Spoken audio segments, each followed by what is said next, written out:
سے آپ کو میں عرض کروں گا۔ اگر دین کو دیکھیں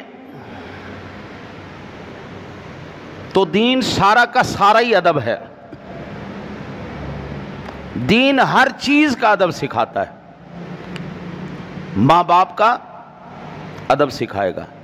ماں باپ تیری بلند جگہ پہ بیٹھے ہیں، ان کی برابری نہ کر، نیچے بیٹھ، پتہ چلے ہمارے آقا بیٹھے ہیں، ہمارے بڑے بیٹھے ہیں، ہمارے بزرگ بیٹھے ہیں، تو نیچے بیٹھ۔ دین ہمیں قرآن کا ادب سکھاتا ہے، اللہ کا پاک کلام ہے، اس کا احترام کر۔ دین مسجد کا ادب سکھاتا ہے، دین چلنے کا ادب سکھاتا ہے۔ اللہ وحدہ لا شریک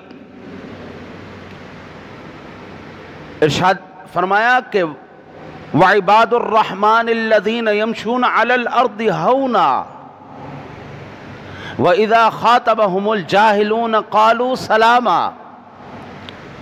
اللہ وحدہ لا شریک زمین کے آداب سکھاتا ہے۔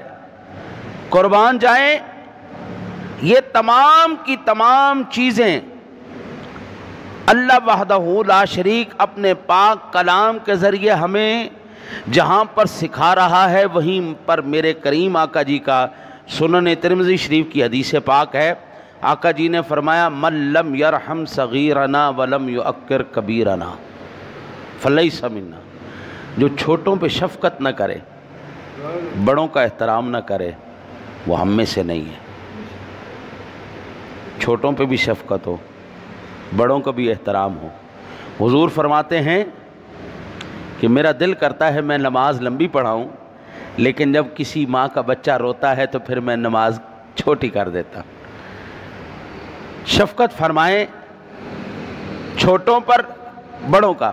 مولانا رومی رحمۃ اللہ تعالی علیہ، آپ کا ایک حکایت چلتے ہوئے آپ ایک بات لکھتے ہیں، فرماتے ہیں کہ جس وقت زبانیں بے ادب ہو جائیں، بڑوں کی عزتیں چلی جاتی ہیں۔ زبانیں بے ادب ہو جائیں، مولانا سعدی رحمۃ اللہ تعالی علیہ فرماتے ہیں، آپ سے پوچھا کیا حال ہے؟ فرمایا اللہ کی نعمتیں کھا کھا کھا کے دانت سارے نکل گئے ہیں، زبان پھر بھی اس کی ناشکری سے باز نہیں آتی۔ اس کی نعمتیں کھا کھا کھا کے دانت ٹوٹ گئے میرے سارے، لیکن زبان اس کی ناشکری سے باز نہیں آ رہی۔